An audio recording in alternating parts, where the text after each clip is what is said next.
कजारा श्री आदिनाथ भगवान की, एक कजारा श्री पार्श्वनाथ भगवान की जय, एक कजारा श्री महावीर भगवान की जय, परम पूजाचार्य गुरुवर श्री विराग सागर जी गुरुदेव की जय, अहिंसामयी जैन धर्म की जय। बोले परम पूज्याचार्य गुरुवर श्री विनम्र सागर जी गुरुदेव की जय, समस्त आचार्य संघ की जय। श्रमण रक्षा का ये व्यवहार, सभी में खुशियों का भंडार, कमल सा हृदय खिलाया है। रक्षा बंधन का त्योहार तभी से आया है कि मोरी सुन लियो, हृदय में गुन लियो। समन रक्षा का ये व्यवहार, सभी में खुशियों का भंडार, कमल सा हृदय खिलाया है। रक्षा बंधन का त्योहार तभी से आया है कि मोरी सुन लियो, हृदय में गुन लियो। हमने कई बार सुना है कि रक्षाबंधन त्योहार क्यों मनाया जाता है, कई बार सुना है, लेकिन फिर सुन लीजिए एक बार कि रक्षाबंधन त्योहार क्यों मनाया जाता है। रक्षाबंधन त्योहार अकंपनाचार्य मुनिराज के ऊपर जब उपसर्ग हुआ और उस उपसर्ग को आज उपसर्ग को विष्णु कुमार मुनि महाराज ने जब दूर किया तो उसकी खुशी में, वो उपसर्ग दूर होने की खुशी में विष्णु कुमार मुनिराज ने जब उस उपसर्ग को दूर कर दिया, उस खुशी में ये रक्षाबंधन त्योहार मनाया गया। आज भी उस जमाने से आज तक वो रक्षाबंधन त्योहार हर वर्ष मनाया जाता है। कितने वर्ष हो गए हम गिन नहीं सकते, हम गिनती नहीं बता सकते कि इतने वर्ष हो गए। दीपावली की गिनती बता सकते हैं कि इतने वर्ष हो गए, तब से दीपावली मनाई जा रही है, इतने बार दीपावली मनाई गई है, लेकिन रक्षाबंधन त्योहार को नहीं बता सकते कि कितने वर्ष हो गए। रक्षाबंधन त्योहार दीपावली से पहले का है। रक्षाबंधन त्योहार दीपावली से पहले का है, दीपावली त्योहार रक्षाबंधन के बाद का है।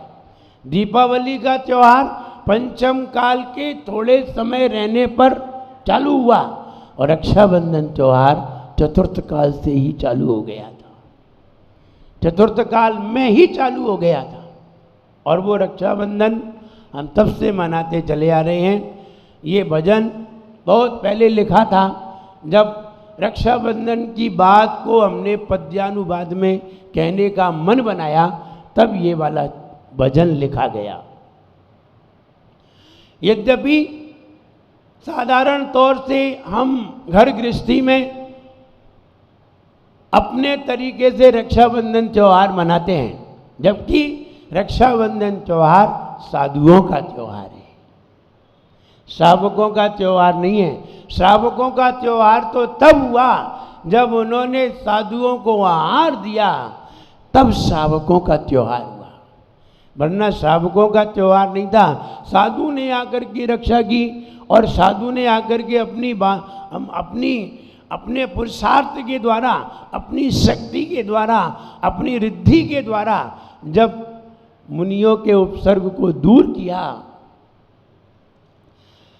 तब लोगों के मन में खुशी जागृत हुई, और खुशी जागृत हुई तब लोगों ने इस त्योहार को मनाया। आइए जरा उसको देखते हैं।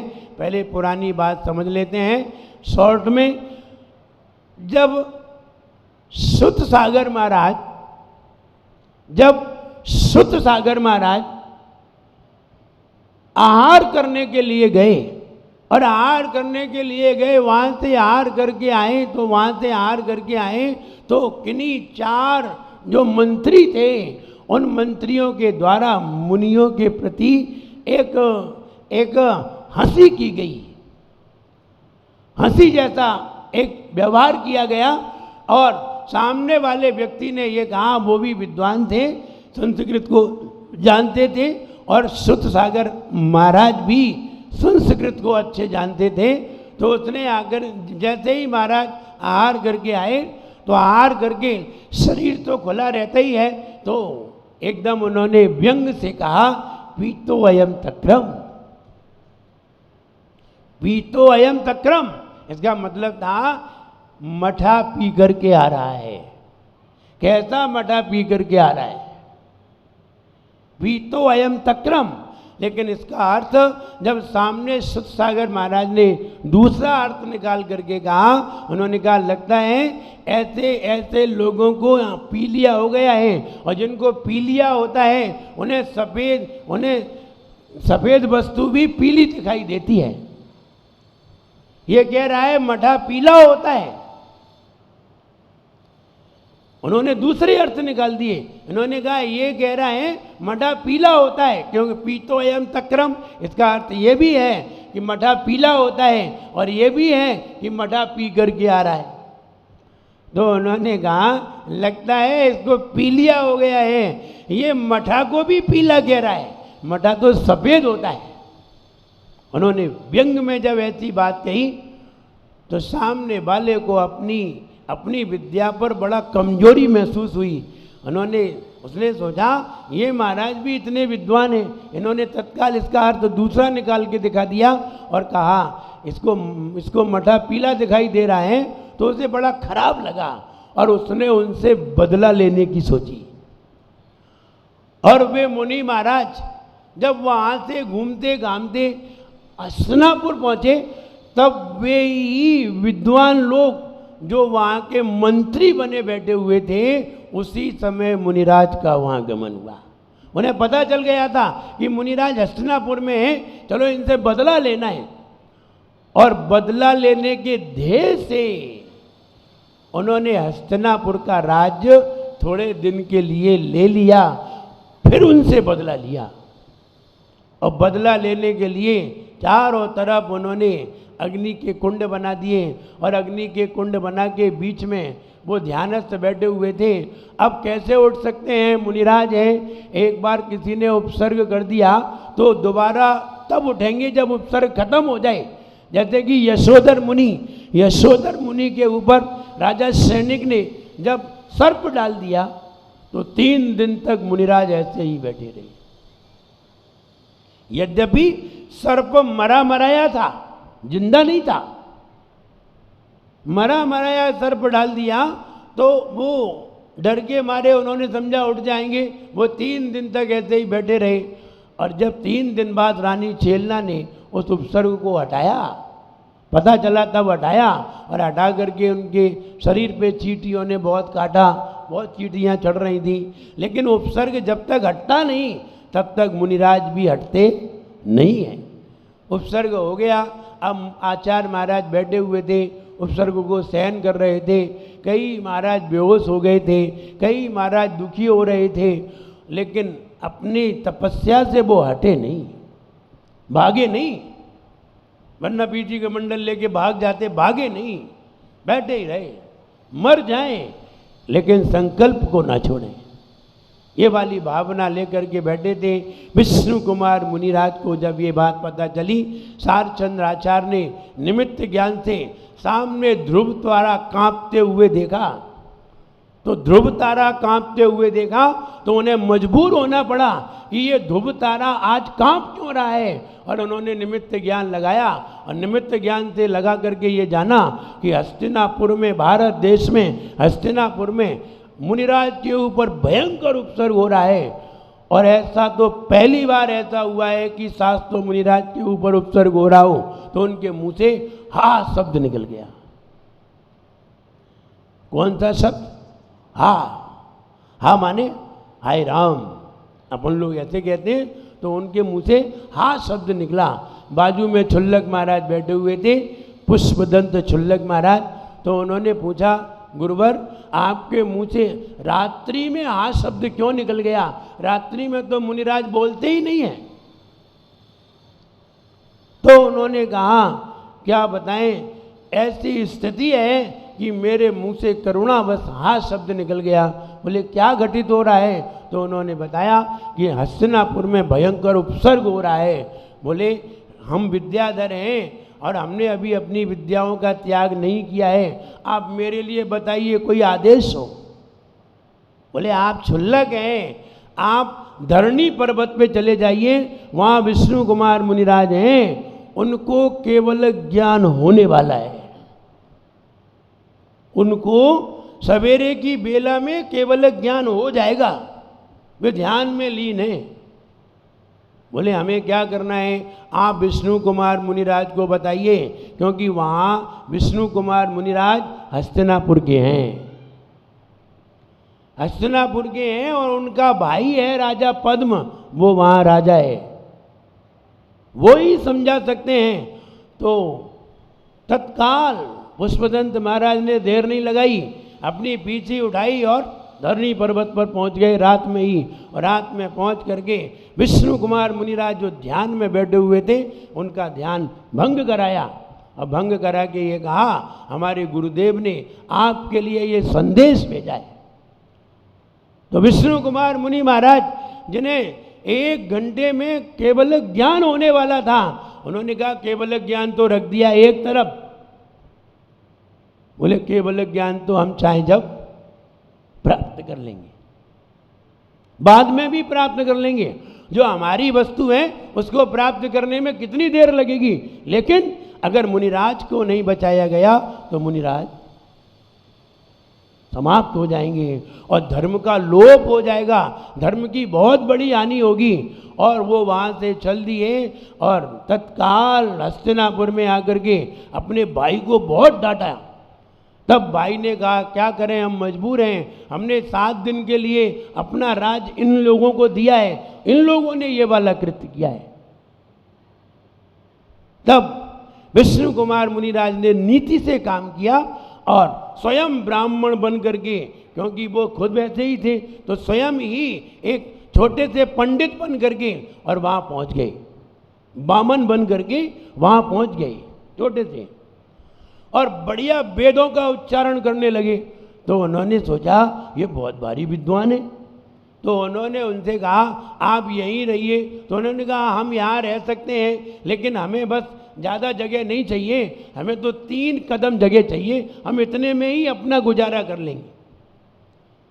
तो बोले जाओ, तुम्हें 3 कदम जगह दी, तुम्हें जहाँ तुम्हें 3 कदम जगह लेनी है वहाँ की ले लीजिए और यहाँ आराम से रहिए। बोले वचनबद्ध होइए। बोले हाँ हम वचन देते हैं और हम वचनबद्ध हैं, आपको 3 डग जगह दी। तो उन्होंने कहा अब हम 3 डग जगह नापने के लिए तैयार होते हैं। और उन्होंने पहला कदम सुमेरु पर्वत पे रखा, दूसरा कदम मानुषोत्तर पर्वत पे रखा। वे तो विष्णु कुमार मुनि थे, अनिम्नी दक्षा कुशला महिमनी, लघिमनी दक्षा कुशला महिमनी, ये वाली रिद्धि उन्हें प्राप्त थी। उन्होंने बड़ा शरीर बना लिया और बना करके जब तीसरा कदम रखने को हुए, बोले कहाँ रखें, जगह खत्म। तब फिर उसी की पीठ पे रख दिया। वो रोने लगा, चिल्लाने लगा। बोले शर्त एक है, पैर हम तब हटाएंगे पहले मुनिराज का उपसर्ग दूर करो। बोलो तो हटाएं वरना दबाएं। तो वे गिड़गिड़ाने लगे, बोले हाँ उपसर्ग दूर करते हैं। और उन्होंने फिर उपसर्ग दूर करवाया और उपसर्ग जब दूर हो गया, दूर होने के बाद जब पूरी नगरी में चौके लगाए गए और विष्णु कुमार मुनिराज ने सारे श्रावकों को बुलाया, जो पानी भोजन का त्याग करके बैठे हुए थे, जब तक उपसर्ग दूर नहीं हो जाएगा तब तक हम भोजन पानी ग्रहण नहीं करेंगे, ऐसा कह करके बैठे थे। उन श्रावकों को बिठा करके उन्होंने समझाया अब इन्हें अच्छे से आहार कराओ, इनकी सेवा करो, इनकी वैयावृत्ति करो, जिससे इनकी पीड़ा दूर हो। और उन्होंने तरीके भी बताए, आहार कराने के भी तरीके बताए, वैयावृत्ति करने के भी तरीके बताए। ये सारे तरीके बता करके फिर विष्णु कुमार मुनि वहाँ से रवाना हो गए, अपने स्थान के लिए चले गए और वहाँ श्रावकों को उन साधुओं को छोड़ करके श्रावकों के हाथ में और खुद चले गए। जब श्रावकों ने चौके लगाए और चौके लगा के आहार दिया, तब अब ये वाली बातें सुनिए और 10 मिनट में ये वाली बात सुन करके हम अपनी बात बताएंगे। मुनि कंपनाचार्य संग जब हस्तिनापुरी आया, हमने बताया था वे वहाँ के मंत्री बन गए और वो संग तो घूमता हुआ आया।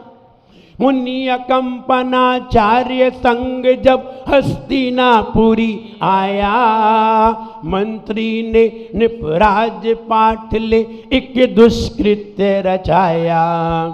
मुनिवर के चौओर आग का हिंसक हवन कराया, उठा धुआं तो गया श्वास में होश नहीं रह पाया। हुआ मुनि पर उपसर्ग अपार, हुआ मुनि पर उपसर्ग अपार, बचाने आए विष्णु कुमार, मुझ सभी का दुख मिटाया है।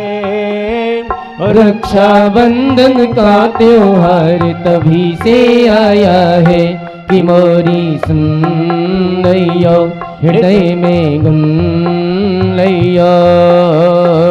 यद्यपि पहले भी एक बार 500 मुनिराज के ऊपर उपसर्ग हुआ है और इतना भयंकर उपसर्ग हुआ है, इसको कोई बचा भी नहीं पाया। 500 मुनि महाराज, अभिनंदन सागर मुनि महाराज, 500 मुनि महाराज को घानी में पेला गया। विचार करिए, एक तो मुनि महाराज ऊपर से घानी में, जिसमें गन्ने का रस निकाला जाता है, तेल निकाला जाता है, उस घानी में मुनिराज को डाला गया और एक एक करके 500 मुनिराज को मारा गया। जंगल में कोई भी बचाने वाला नहीं हुआ, उन मुनिराज को भी कोई नहीं बचा पाया। तो यहाँ ये बताया कि विष्णु कुमार ने 700 मुनिराज को बचा लिया और बचाने पर जो खुशी हुई, उस खुशी में रक्षाबंधन का त्योहार आया।